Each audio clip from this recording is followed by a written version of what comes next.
Discover two miraculous biblical figures whose divine strength even Lucifer feared. Faith transfo. In the 3rd year of Jehoiakim king of Judah, Nebuchadnezzar king of Babylon came to Jerusalem and besieged it. The Lord delivered Jehoiakim into his hand, along with some of the vessels of the house of God. Among the captives was Daniel, a young man of noble lineage, whose heart was anchored in the covenant with Yahweh. In the shadow of Babylon's great ziggurats, Daniel stood firm against the tide of foreign customs and values, resolved not to defile himself with the rich delicacies from the king's table. He pleaded with the chief official, "Give us vegetables to eat and water to drink. Test our appearance against the others." To his astonishment, Daniel grew healthier and more radiant than those indulging in royal feasts. The official marveled at the power of Daniel's faith, the blessings of the Most High God pouring upon him. The countenance of the competing scholars dimmed beside Daniel's illuminated wisdom and insight, earning him a place of honor among the wise men of Babylon. In a different land, Israel gripped by the darkness of idolatry, Elijah, a prophet of the Lord, emerged with a divine purpose. Ahab's reign ushered in spiritual decay, drawing the people away from their covenant God. With a heart aflame for justice, Elijah proclaimed a drought as judgment, challenging the nation to reckon with their rebellion against Yahweh. "As the Lord God of Israel lives, there shall be neither dew nor rain these years, except at my word." On Mount Carmel, the showdown reached its peak. Elijah faced the prophets of Baal, creating a spectacle that sent shockwaves through the gathered crowd. With confidence, he called upon Yahweh to send fire from heaven.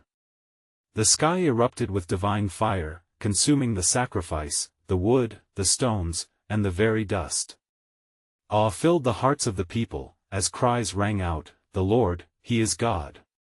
Yet Elijah's victory was met by Jezebel's furious wrath, forcing him into the wilderness where, alone and weary, he encountered the gentle whisper of God meeting him in his despair. Before we continue with this incredible biblical account, I want to make sure you don't miss any of these powerful scripture stories. Click the bell icon and select All Notifications. These biblical narratives have transformed countless lives throughout history. If God's word through this story is blessing you, please like and share with someone who needs to hear about God's faithfulness today. Tell me in the comments, which biblical story has most impacted your faith journey? I'm always amazed how God's word speaks to hearts across generations. Now let's continue with what the Lord did next. As Daniel deciphered dreams and interpreted writings, the atmosphere in Babylon thickened with reverence and fear for his God. Even as he faced impending peril in the lion's den, he knew that his faith remained unshakable. God shut the mouths of the lions, a testament to divine protection and the power that even Lucifer feared. Elijah found renewal in unexpected moments. An encounter with God in silence transformed his despondency into determination.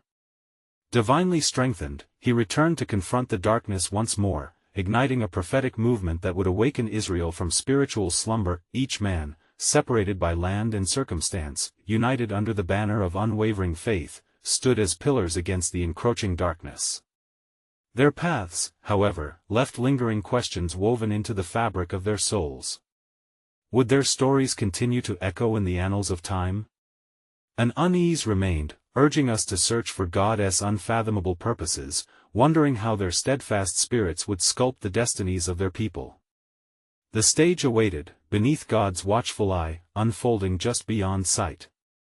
In the days that followed, as Daniel gained favor within the courts of Babylon, the shadows of spiritual warfare danced unseen around him.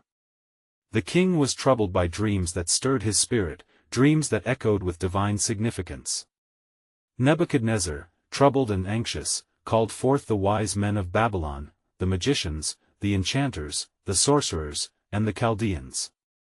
"Tell me my dreams," he commanded, "and if you cannot, your lives shall be forfeit." In the throes of desperation, the wise men faltered, their voices trembling as they pleaded for the king's mercy. No man can declare the matter that the king requires.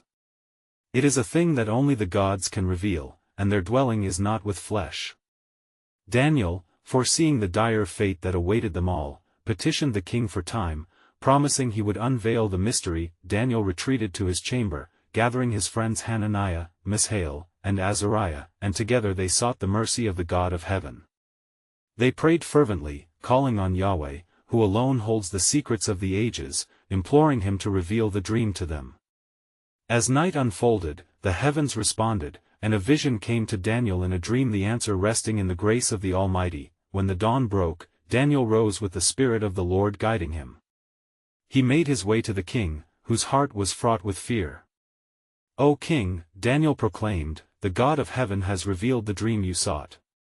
You saw a great image, one of immense splendor, whose head was of fine gold, whose breast and arms were silver, whose belly and thighs were bronze, whose legs were iron, and whose feet were partly iron and partly clay." The king's countenance changed as awareness enveloped him.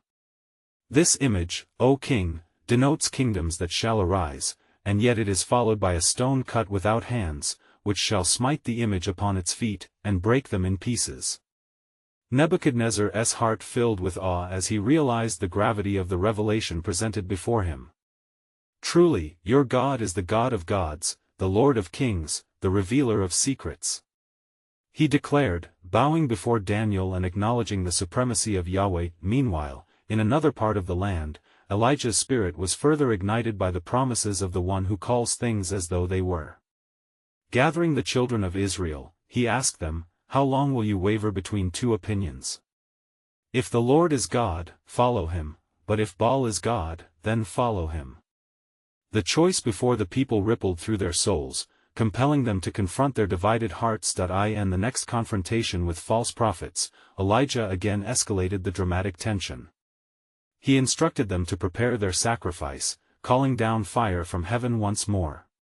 In this contest, the Lord's presence became tangible, even as the people found themselves tethered to fear and uncertainty. The air thickened with divine tension, a collision of faith, doubt, and sovereign will emerged. As the flames descended, the heavens acknowledged Yahweh's might, and the people cried out, "The Lord, He is God." As both men faced their respective challenges, Daniel in Babylon and Elijah in Israel, their faith became a rallying point for the faithful that remained. Would these revelations bring about a turning of hearts? What manner of kingdom lay ahead, where the dreams and visions entwined with the destiny of a people divided? And as darkness loomed, the question burned in the air: what hidden purpose does the Lord have for both nations, one, in the throes of captivity, and the other, caught in the snare of idolatry? The time was nearing for God to reveal his sovereign plan, an unfolding of hope and promise that would alter the course of history. In that time, as the king marveled at the interpretation of his dream, a new decree was issued across Babylon. The wise men, who had stood in fear, now found themselves spared, their lives restored by the grace of the God whom Daniel served. Nebuchadnezzar exalted Daniel, saying, "Your God has proven himself true, for he has given you wisdom beyond that of men." Daniel was appointed to a high position in the kingdom, granted the authority to govern over the province of Babylon, while his friends Hananiah, Mishael, and Azariah were made administrators alongside him. The favor of the Lord rested heavily upon them, establishing their roles as leaders among the captives, yet the shadows of the unseen continued to roil around them. One day, amidst the bustling courts adorned with silks and splendors, word of a great golden statue reached Daniel's ears. "King Nebuchadnezzar has erected an image of gold, whose height is 60 cubits and whose breadth is 6 cubits, the courtiers whispered. All are commanded to bow and worship the image when they hear the sound of the horn, flute, and lyre. Daniel's heart grew heavy at the thought of the command that went against the very essence of their faith. He knew that his friends, bound in covenant with Yahweh, would stand firm against the tide of idolatry. As the day approached, the sound of music filled the air like an intoxicating draught, and throngs of people gathered before the statue. The proclamation rang out, echoing against the walls of the city, "All peoples, nations, and languages, when you hear the music, you shall fall down and worship the golden statue." Amidst the chorus of fear and fervor, Hananiah, Mishael, and Azariah remained resolute, not bending the knee nor lowering their gaze to the golden monstrosity. Faith anchored their hearts, even when the whispering winds of discontent stirred around them. As their defiance reached the ears of the king, he summoned them with a countenance that resembled a storm. "Is it true, O Shadrach, Meshach, and Abednego," he demanded, "that you do not serve my gods or worship the golden image I have set up?"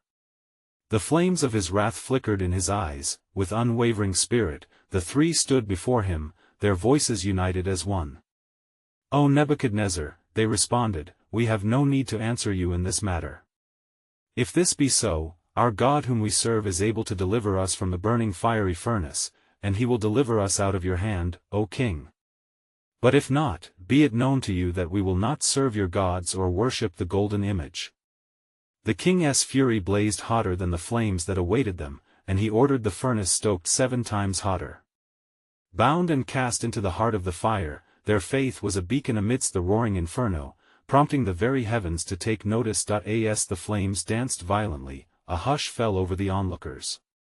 Suddenly, the king leaped to his feet in astonishment. "Did we not cast 3 men bound into the fire?" he inquired.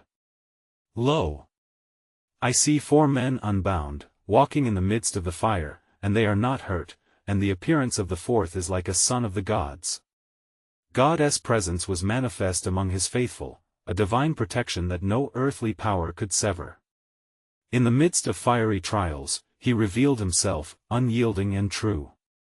And in that moment of deliverance, the king's heart was turned once more toward the God of Israel, and he proclaimed, "Blessed be the God of Shadrach, Meshach, and Abednego."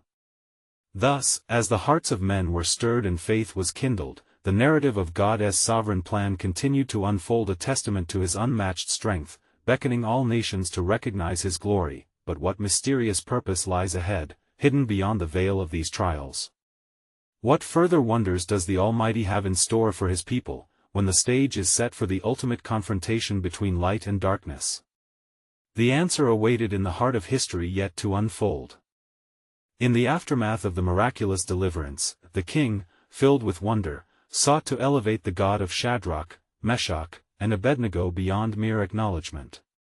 "Therefore, I make a decree," he proclaimed to the assembled multitude, his voice echoing through the grand courts, "that any people, nation, or language that speaks anything against the God of Shadrach, Meshach, and Abednego shall be torn limb from limb, and their houses laid in ruins, for there is no other God who is able to rescue in this way."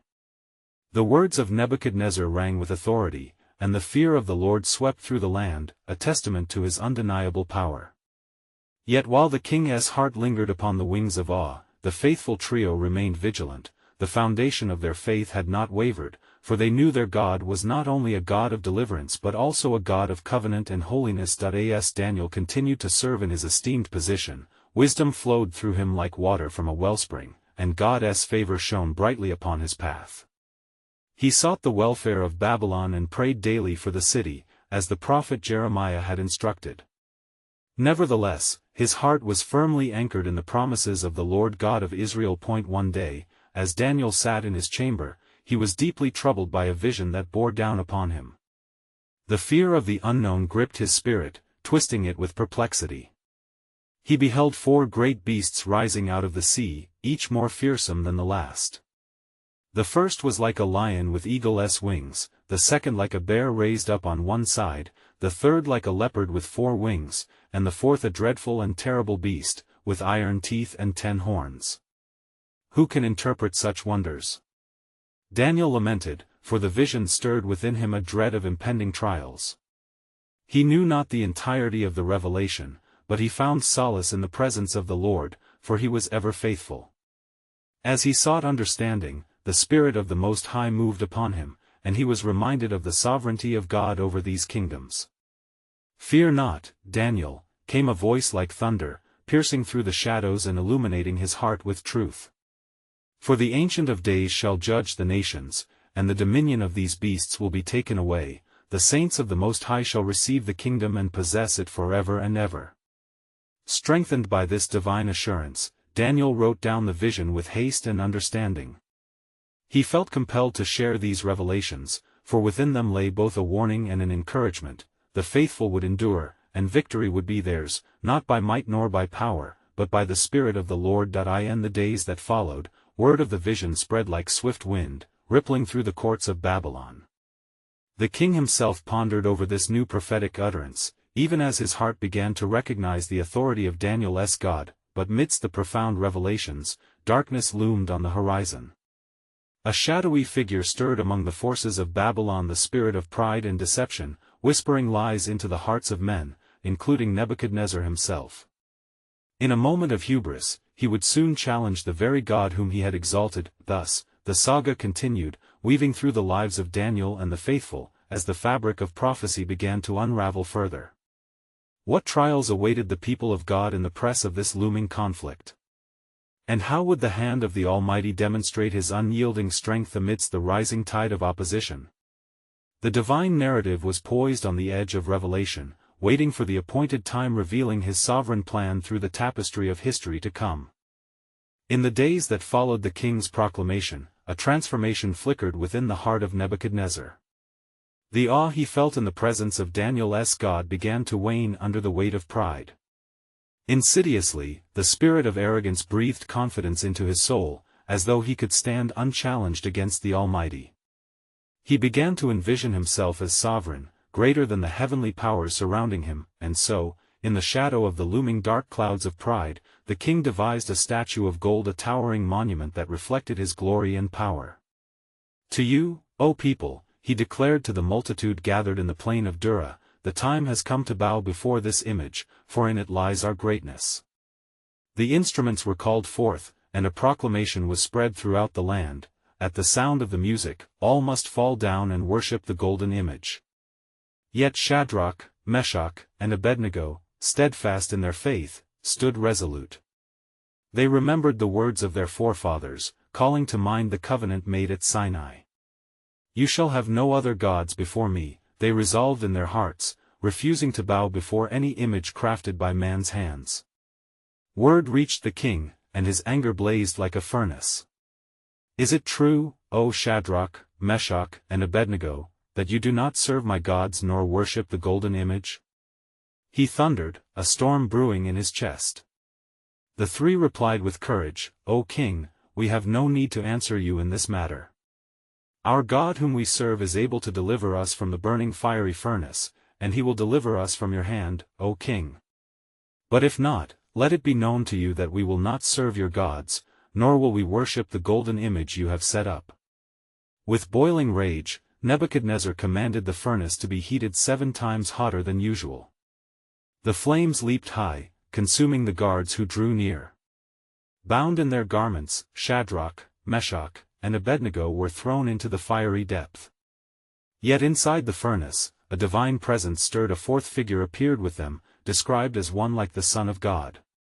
As the fire raged, the 3 men walked unscathed amidst the flames, their bonds loosed, their skin untouched, and their countenance radiant. Seeing this, Nebuchadnezzar marveled, astonished by the miracle unfolding before his eyes. "Did we not cast 3 men bound into the fire?" he questioned. "Behold, I see 4 men loose, walking in the midst of the fire, they are not hurt, and the form of the 4th is like the Son of God."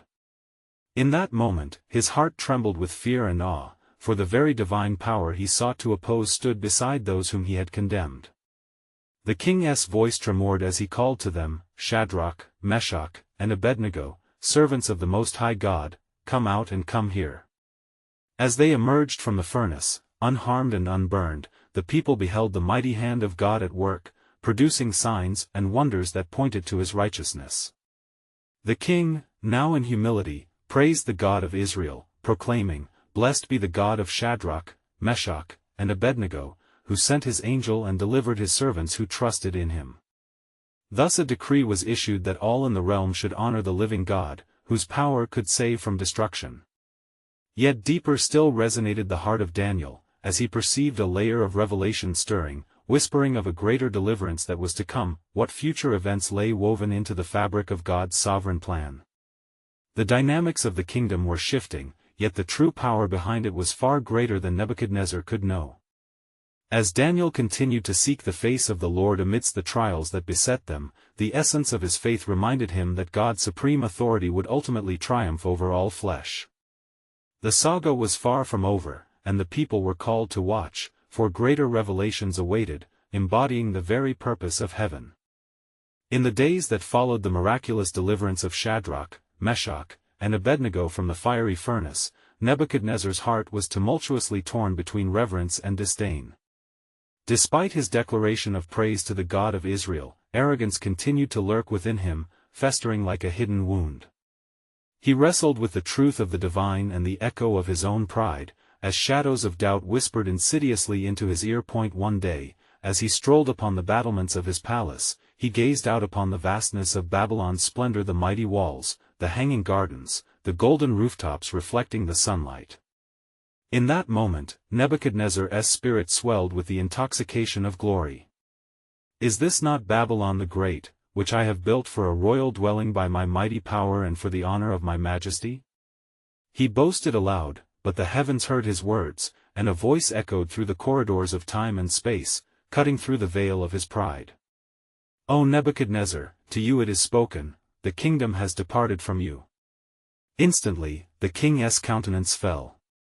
The truth of his impassioned proclamation was manifest: he would be driven from men to dwell with the beasts of the field.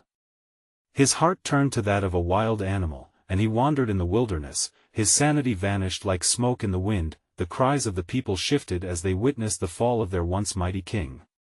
His counselors trembled, and the wise men feared, for their counsel had provided nothing but vanity for the prideful heart. They saw in the afflicted king a profound lesson, a vivid reminder of the sovereignty of the Almighty, who humbles the proud and exalts the humble. Meanwhile, the hearts of Daniel's companions remained steady, fortified by unseen strength. They lifted their voices in prayer, for they remembered the words of their God through the prophet Isaiah: "Those who wait upon the Lord shall renew their strength, they shall mount up with wings like eagles." They stood as beacons of faith amidst the uncertainties, for they had seen God's hand deliver them, and they trusted that he would continue to work wonders. As the months turned into years, Nebuchadnezzar roamed alone, his glory stripped away, yet the Most High had not forgotten him. In the wilderness, he sank into despair, but in the quiet of the night, the God of heaven stirred within him. Revelation came like dawn breaking upon the horizon. "At the end of the days, I, Nebuchadnezzar, lifted my eyes to heaven, and my understanding returned to me." His heart swelled with understanding, and his lips broke forth in praise. "Now I, Nebuchadnezzar, praise and extol and honor the King of heaven." His proclamations turned from self-exaltation to divine adoration, and he declared to all the earth, "All his works are truth, and his ways justice." In that moment, the king's testimony reverberated throughout Babylon, solidifying the truth of the sovereign God, who transforms hearts even in the wilderness. Yet, a deeper mystery was unfurling, for Daniel remained steadfast, interpreting visions and dreams, spiritual whispers of the times to come. Ever attentive to God's voice, he discerned the signs of the ages drawing near, whispers of a kingdom unshakable and eternal. What greater revelations awaited? What visionary insight was God imparting through the life of Nebuchadnezzar, the king who faced the depth of humility, only to rise transformed? The chronicles were yet unwritten, and the tapestry of divine purpose was still weaving, pulling the threads of mankind toward his ultimate design. The nations were poised for the unfolding of a greater chapter, one so profound that even the gates of hell would tremble in its presence. When the days passed, the restoration of King Nebuchadnezzar began to take form. His wisdom, once clouded by pride, now shone like the morning star. He spoke to his people with a voice renewed by the grace of the Most High God. "Let all hear what the Lord has done," he proclaimed, gathering the subjects of his vast empire. A loud murmur of anticipation spread throughout Babylon, the air thick with hope and curiosity. "Behold," he said, "I have walked among the beasts, and I have tasted the bitterness of despair, yet my eyes were opened to the heavens. He who rules in the kingdom of men can take the power from whom he wills." The people, though unsettled by his change, listened intently, drawn by the fervor of his transformation. Meanwhile, in the sacred courts of the palace, Daniel observed the king with great concern. He recognized the stirring within Nebuchadnezzar, an urgency deeply rooted in the divine timetable that was yet unfulfilled. Daniel sought the Lord, praying earnestly for wisdom and understanding amidst the king's proclamations. The Spirit whispered to him through the whispers of the wind, revealing secrets that only the most faithful could comprehend. One night, as Daniel sought clarity through prayer and fasting, he discerned a new vision. This dream, unlike any before, veiled in mystery, illuminated a future wherein the kingdoms of the earth would rise and fall. He saw a great image, its head of gold reminiscent of Nebuchadnezzar himself. A kingdom of authority and power, he pondered, but even this exaltation is but a breath in the almighty plan. The next morning, Daniel approached Nebuchadnezzar. "O king, your dream carries weighty significance," he asserted, his voice steady yet reverent. Nebuchadnezzar, intrigued, bade him to share the visions unveiled in the night. "I dreamed of a great statue, wondrous in form, yet its destiny brought terror even to the hearts of the mighty." As Daniel revealed the interpretation, he spoke of the coming kingdoms, the decline of the prideful through the sovereignty of the Lord. He recounted, each part of the statue represents a time ordained by God, a revelation of his hand shaping history. The spirit of the king trembled, his heart struck by the gravity of divine purpose laid before him. "Yet in these revelations lies a promise," Daniel continued, emboldened, "for while kingdoms may falter, the kingdom of the God of heaven shall endure forever. He will establish a reign of righteousness and peace that no man can dismantle." The king's eyes widened in realization. The emotional veil of arrogance began to give way as the weight of God's sovereignty pressed upon him. Nebuchadnezzar, astonished by the wisdom of Daniel and the certainty of his words, fell down before him and declared with humility, "Truly, your God is a God of gods, and a Lord of kings, and a revealer of mysteries." The king took heed, recognizing in those moments that the glory he had sought was far less than the God he served, yet hidden within the hearts of the wise men of Babylon was a rising tide of confusion. They watched as the king's favor shifted, and their own influence waned. They conspired against Daniel, who had captivated the king's attention and affection, fearing the unraveling that might follow. In the midst of the king's newfound faith and obedience, there pulsed a divine undertow, an irresistible force guiding the wheels of history, for the strategy of God was unfolding with precision. As Nebuchadnezzar contemplated the great revelations that had been unveiled, he began to inquire regarding the coming of the Messiah, a hope reflected in the very foundations of faith and destiny. What awaited further, as nations would clash and hearts prepare? The echoes of the unseen grew louder, for within the lessons of humility and rising glory lay a promise of redemption that would shake the heavens and transform the earth. The very threads of the tapestry of God's sovereign plan were tightening toward a climax that even Lucifer feared, as the time approached for the one who would usher in a new beginning, a kingdom prepared for all who would believe. In the days that followed, the heart of Nebuchadnezzar brimmed with the power of true reverence. He began to gather the chief officials, the magicians and enchanters, the sorcerers and the Chaldeans, imploring them to witness the signs of the Most High. "Let them be made aware," he implored with fervor, "that a new day dawns upon Babylon, a day where the glory of the one true God is upheld over all earthly powers." Yet, in the shadows, the wise men of Babylon, envious and aggrieved, plotted with unyielding bitterness. They spoke among themselves, "What are we to do? His praises resound like thunder, and our wisdom pales against his revelations. Let us devise a scheme, crafty and deceitful, to expose Daniel as a false prophet." They petitioned the king, "O king, let it be decreed that for 30 days, any man who prays to any god or human, save you, shall be thrown into the den of lions." With prideful vanity, Nebuchadnezzar, unaware of their guile, signed the decree, sealing it with his royal ring. Word of the decree spread through the land, catching Daniel unawares. Yet, upon hearing it, he continued unbowed in his faith. As the sun set and the shadows grew long, he entered his chamber, knelt 3 times a day, and prayed earnestly to the God of heaven, giving thanks, as he had done before. Meanwhile, the conspirators, hidden in the folds of darkness, observed diligently. They rejoiced when, at the 3rd hour, they beheld the faithful servant of God on his knees, daring to defy the king's command. With eager hearts, they rushed to present their findings before the king. "O king, you have decreed that all must bow before you. Behold, Daniel, who disregards your decree and prays 3 times daily to his God." The king, although afflicted with despair upon understanding the implications of his own decree, knew he was bound by it. "Though I have great favor upon Daniel, the law cannot be voided," he lamented. He sought a means to save him until the sun kissed the horizon, but it was of no use. The decree had been set, and at last, he commanded that Daniel be seized. As they escorted Daniel to the den of lions, the king spoke sorrowfully, "May your God whom you serve continually deliver you." With that, they cast him into the darkness, sealing the mouth of the den with a stone, a shadow of finality resting upon it.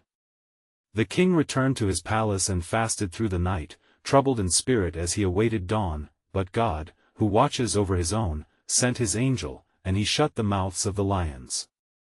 Thus, as the first light of morning bathed the land in gold, the king hastened to the den and called out with a trembling heart, "Daniel, servant of the living God, has your God, whom you serve continually, been able to deliver you from the lions?" To the king's astonishment, a voice resonated from within the den, "O king, live forever. My God has sent his angel and shut the lions' mouths, and they have not hurt me, for I was found innocent in his sight." In that moment, Nebuchadnezzar recognized the greatness of the God of Daniel. With the heart of a king transformed, he commanded the removal of Daniel from the den and brought forth a decree that all in his kingdom should tremble before the God of Daniel. As the echoes of this divine miracle spread through the realm, a new chapter in the unfolding plan of the Almighty began to take shape. The time was drawing near for the deliverance promised, for the one who would ignite the hearts of men and bring forth the dawn of a new covenant was soon to arrive. What further wonders awaited the faithful of God? The prophecies that were beginning to stir hinted at a coming glory that even Nebuchadnezzar could not yet fully comprehend, hinting at a Messiah whose reign would shatter the bonds of despair and darkness forever. Then King Nebuchadnezzar arose with a mighty spirit, declaring unto his people, "Let it be known throughout all Babylon that the God of Daniel is the living God, and his kingdom shall never be destroyed, and his dominion shall be even unto the end." Thus, he issued a proclamation that all men should honor the name of the Lord, for he is great, and his power is unparalleled. Amidst this fervor, Daniel was restored to his high position. The king elevated him above all princes, and the satraps sought favor in the shadow of his integrity. Day by day, the wisdom of God manifested through Daniel, and the affairs of the kingdom prospered under his administration. Yet, as the sun settled across the sands of the Babylonian landscape, a heavier hand began to move in the realm. For behind the grandeur and the glory, unseen forces conspired, seeking the downfall of those who would glory in the name of the Most High. A chilling whisper permeated the ranks of the proud, a desire to undermine Daniel and the faith he represented. As the months rolled forth, dream after dream troubled Nebuchadnezzar. He called upon the wise men of his court to interpret, yet none could speak the meaning. Remembering the God of Daniel, he summoned him in haste. "Beloved of the gods," he said, "if you can uncover the hidden things of my dreams, I shall again elevate you in honor." With calm assurance, Daniel responded, "O king, the secrets of heaven belong to the Lord. Yet, he shall reveal to you the mysteries of your heart." And thus spoke the vision from God, unveiling kingdoms to come and the glory of the coming king, the stone cut without hands that would crush all earthly powers. The king, dazzled by the prophecy and recognizing that God's hand was upon Daniel, bowed before him in reverence. Yet perilous times were ahead, for soon there arose a king more prideful than Nebuchadnezzar, one who would demand worship from all peoples, a shadow of oppression, preparing the way for a trial of monumental faith. In the nearby provinces, word traveled of the decree that all must bow at the feet of an image, wrought in gold, standing high upon the plains of Dura. The faithful trembled. Among them, 3 young men, Shadrach, Meshach, and Abednego, known for their steadfast service to the living God, held fast to the words taught by Daniel. And when the music sounded, the hearts of the faithful beat with righteous sorrow.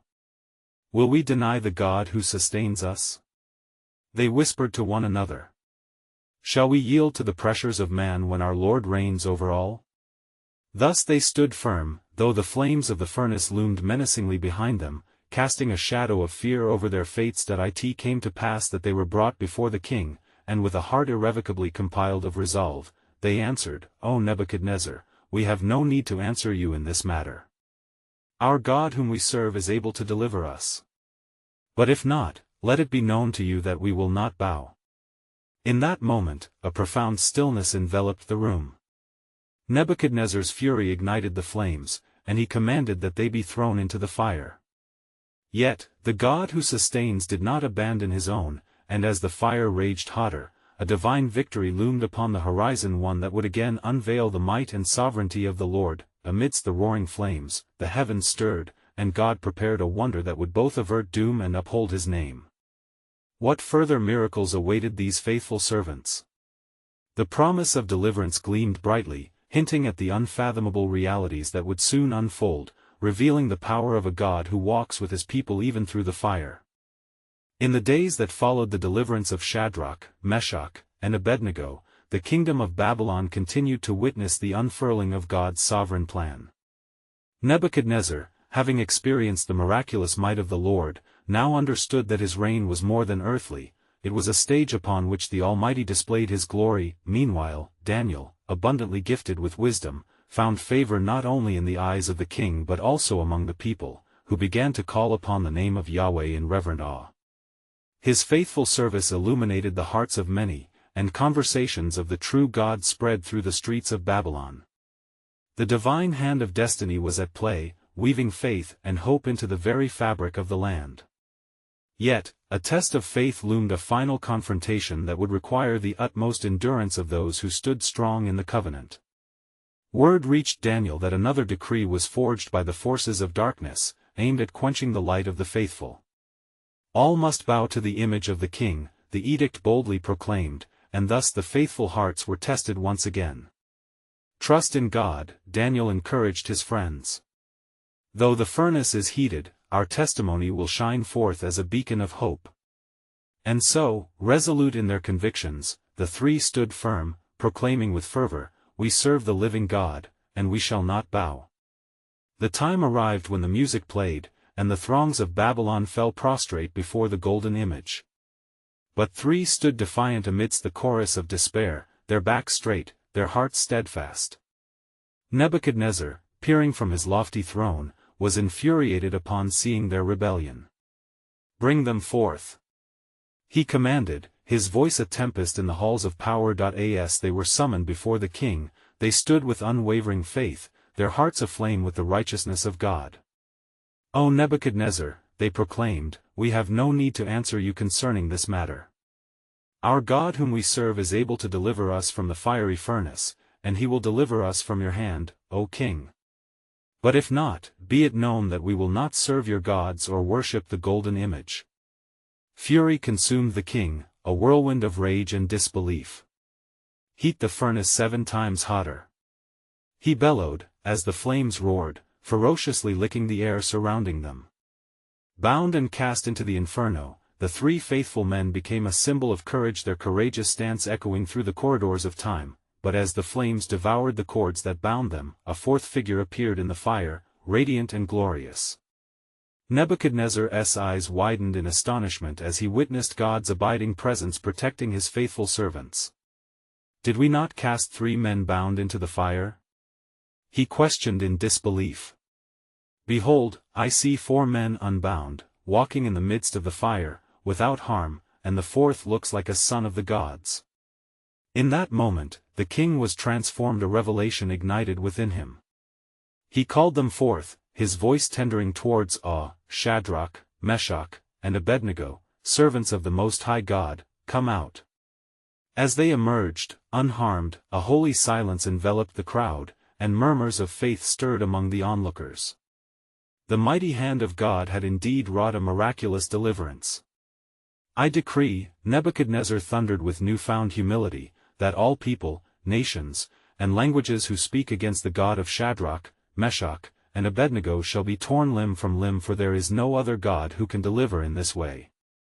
The kingdom trembled at the weight of his declaration, and the revolution of faith ignited anew. In the days that followed, King Nebuchadnezzar witnessed the wonders of the one true God. He sought the counsel of Daniel, who interpreted every dream, revealing the mysteries of heaven. The kingdom flourished as the knowledge of Yahweh expanded, and the people turned away from their idols, drawn to the faithful witness of Daniel and the 3. As peace settled over Babylon, the stage was set for a greater revelation, one that would transcend their earthly trials, a promise that through the lineage of the faithful, a Messiah would come, who would shatter the chains of sin and darkness for all nations. Yet, in the quiet of the night, a truth reverberated: God's plans extend far beyond immediate deliverance. Each trial fosters the roots of faith that bring forth deliverance to the world. The hearts of many would be transformed through the trials endured by these servants, and so, with the faithful standing as a testament against the powers of darkness, the kingdom prepared itself for the coming day when the heavens would unveil the ultimate promise, hope that would forever change the heart of humanity. Let hearts rise in gratitude, offering praise to the God who delivers, for in his perfect sovereignty, the tale of redemption unfolds through every trial. May those who hear echo in their souls the proclamation of faith: the Lord, He is God. Now, O beloved community, as we reflect upon this glorious narrative of faithful endurance, I urge you, subscribe immediately to our channel to not miss the next powerful biblical stories that will strengthen your faith and revelation. Leave a like now to help spread God's word through the algorithm, enabling His message to reach the hearts of many. Comment below your spiritual reflections and share how this biblical story has impacted your faith journey, and finally, share instantly this video with at least 5 friends who need to hear God's truth today. You need to share this powerful testimony, for only true believers understand the importance of promoting biblical content to reach more souls for Christ. Do not hesitate, dear friends. This is the moment to help spread biblical truth. Let us unite in this divine purpose and be the lighted lighthouses leading souls back to the harbor of grace.